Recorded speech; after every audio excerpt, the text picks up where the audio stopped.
Alright, so we have myself, Agni, Thor, and Bacchus. Bacchus, Neith left lane, which is actually a really strong combination. Looks like they just cleared that out. Their jungler is going to be Kali. They're going to have an Apollo Ymir against us, and then a Hebo in the middle lane and a Ra solo across the map. So there's Apollo. The Ymir is going to follow suit. So we have a little bit more harassment than they do. Apollo's probably going to force to retreat a lot. That should go to Bacchus because he has his drinking to do. So Ymir's going to be showing up pretty soon here. He might go for a flank if he doesn't show up soon. That's something to keep in mind. One thing to keep in mind as well is Apollo has a legendary skin for Apollo, so probably plays a lot of... Oh, it's Hero! Hero does play a lot of On Her and Apollo, so that doesn't surprise me at all that he has legendary. There's Ymir. So the Kali ganks aren't really that good, it's just pure damage. So if you're worried about a Kali gank, the best thing you can do is just be far back.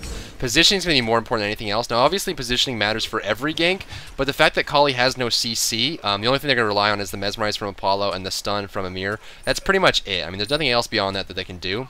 So Kali's not going to contribute any CC, so it's all just about being passive and being aware, and you can avoid Kali ganks quite easily. Pick that up. Just kind of keep this wave pushed up in case they want to go hard. Looks like they're using a lot of spells to push this up. Bacchus can keep his drank on. He's getting his drank on, making sure he keeps his drink meter up. He's gonna go for some shots here. Dodge those really easily. Not that one though.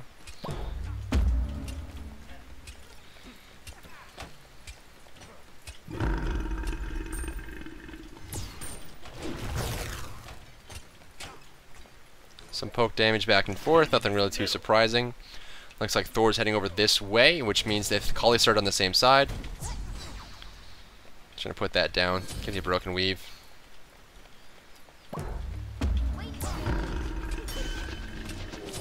Free kill. Apollo's just gonna head out. We don't really have to try and force the Apollo or anything. We're just gonna get a free kill on that one, and we're just gonna back off.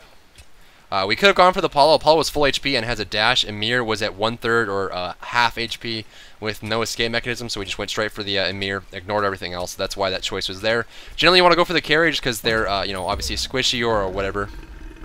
It's a good mesmerize. For that situation, the tank is more of a viable pick as far as like initiation goes. He's gonna disengage there. So again, back to my original point, you have Kali coming from the jungle, so you have to be very careful about your positioning. All she has to contribute is damage. She has a decent amount of damage, especially once she hits level 5, but I mean beyond that, I can backflip out of her ultimate, and if I can avoid her cone, her blood lash, it won't be very hard for me to avoid a Kali gank, so I'm not really too worried about that. So I'm basically going to be focusing on farm, trying to get as much farm as I possibly can. I have my ult now, so now I'm going to be paying attention to the map, see if I can't get a kill or initiation on some of their lane. If I see a gank starting, I'm going to want to use my ultimate as it starts and not to end it. A lot of times you use it to finish off, but if you're aware enough, like right now. There's a Neith ult. See if I can assist him. There's the stun and there's the kill, and that's exactly how you want to use the Neith ultimate. You see initiation starting from a gank, you want to use it right as the initiation starts. Make sure that doesn't happen there.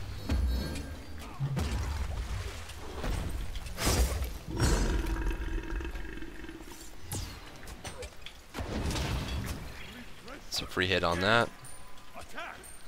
So they had something there.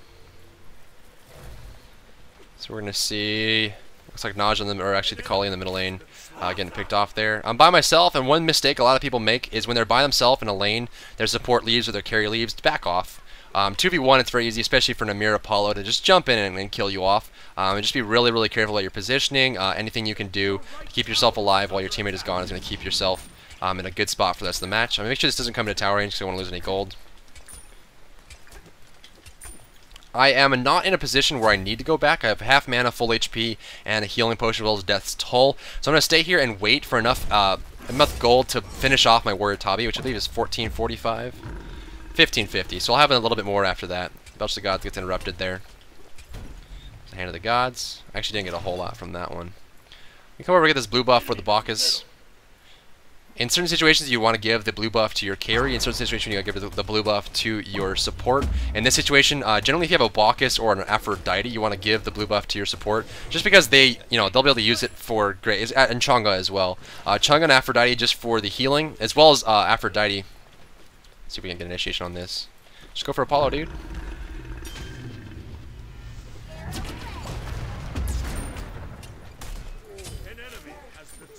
Easy kill there. And again, since Apollo can just dash away, Ymir cannot. We're just going to go and focus the Ymir.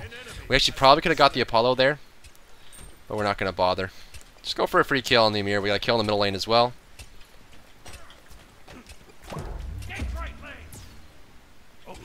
Didn't have the distance.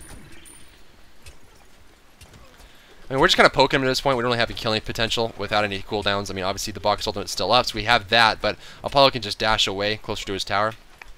I have enough for my boots now, so I'm going to back off. This is kind of greedy backing, lazy backing here. He's going to easily interrupt me, but he's not going to go for it. We're going to go for two mana potions because I use the Unravel to heal myself up as well as Death Tolls. So now I have the penetration on my boots. I'm going to start doing a lot more damage than I was previously. Finishing off Warrior Tabi on a physical damage dealer is an incredible boost of damage. Not only do you get increased physical power, but also get the 15 static penetration, which early on, as you can see, I only have 33 physical protection. So taking out 15 of that takes it off literally almost half my total armor value. So that 15 in the early game for the Warrior Tabi is incredibly important. And a lot of people don't really realize how much it does provide for you. I'm ult in 15 seconds, and I'm looking for opportunity to help out the gank in the middle lane. Looks like Loki might be rotating over to gank the Hebo, or check out the jungle there. Start finishing these off. I'm at ult up, so we'll see. There's the Apollo. Thor's going to come up soon. There's Thor going up into the air. That's how it's done. That's how it's done.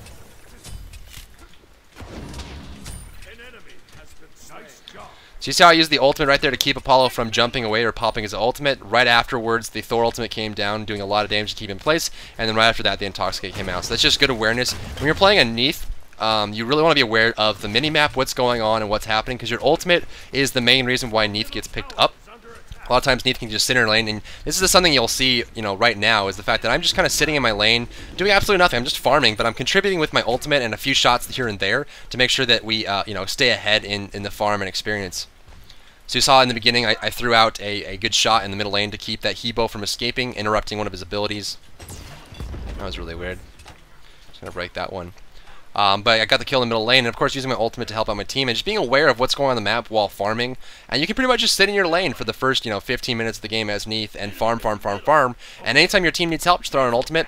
If they're nearby, help them out with a Spirit Arrow or some kind of Unravel. But beyond that, just sit here and farm, get enough gold to come out in the mid and late game to carry your team. But in the early game, it's going to come down to your jungler and your mid to do the most of the work, and then you're going to take over towards the late stages of the game to help them out. Kali has yet to come over here, so that's a good thing to note. And there she is.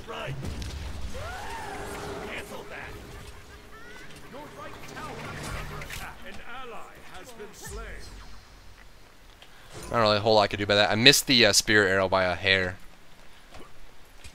Looks like Kali is going to head over that way. I have an ultimate, so we'll see if that is necessary.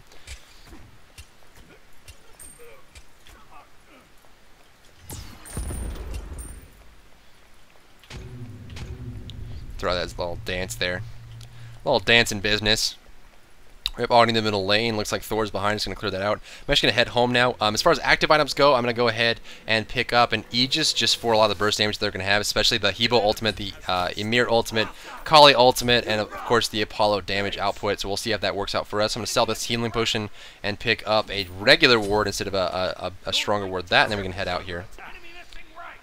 Looks like Hebo got killed off in the middle lane again. And overall, my team's just doing really, really well. So my job is to do good and just stay alive in the early game. Their job is to win the early game. And if my team's doing their job, then there's nothing I really have to do about it. Don't really know if Agni should be picking up that movement speed buff. That'd probably be better on me, but looks like he's just going to grab it. We have this blue buff here, which I can wait for him to tank.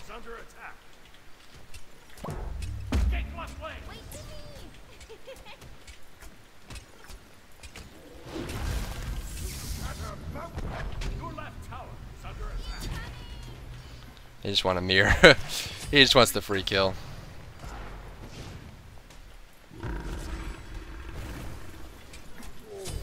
Don't want it to get away. I'm gonna put a ward up over here. Cold Fury is a big, easy pickup for us. Your right tower is under attack.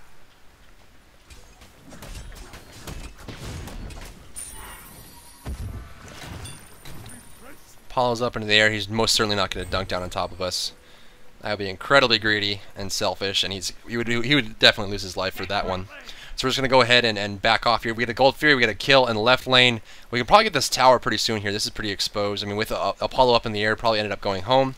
I'm going to go ahead and clear this out. There's Unravel. Looks like Ra got killed in the right lane. Kali is here, so we're actually going to go back off here. I don't want to run directly into her. But of course, that ward that I placed earlier is what's going to help me so much.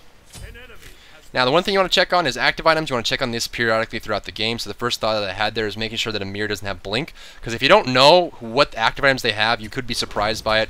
You know, if you're playing a Poseidon character and you're relying on your ultimate heavily, you may be surprised if someone has an E just randomly, or you know, someone just comes out with an active item you're not expecting. I'm just going to backflip out of this one just to be safe. Unfortunately not, that's going to put me back. I'm just going to run past her. I'm going to Aegis this. I'm going to pop the Unravel to keep myself healed up. She's going to cone me. The stun comes out from Bacchus. Hebo is on his way, so I'm going to go ahead and back off from this. I don't want to get caught from that. And there goes the Hebo. So what I did there is I backflipped away from the Ymir ultimate because I was not going to make it out of it if I didn't. Unfortunately enough, my positioning was mistaken there. I could have backflipped towards my tower, so that's one thing to... Well, that's going to be the end there. I could have backflipped towards my tower instead of backwards that way. It was a big mistake by me. So what I did is I juked the Kali ultimate, popped down the Unravel to keep myself alive, and used the Aegis Hammer, and then I had my ultimate available to me if Kali kept chasing, but Bacchus was in a good spot there. So that's going to be the match there, guys. It just, you know, it came down to perfect play in the early game by my teammates. I don't know if this is bugged out here or not. Hopefully we get to see the stats. Maybe we will, maybe we won't. Yeah, it's going. And there it is. So again, that just came down to really good play by the jungler and the mid. I mean, really, the transition comes from, you know, the early game is heavy reliant on the play of the mid and the jungler, and then after that, it comes down to, you know, the carry in the mid game, and then the solo that comes out to help out the fight. So I mean, overall, that was just really good play by my team. Not really much else to be said about that. So hopefully you learned a little bit about this ranked game, guys, and I look forward to seeing you in the next match that is played.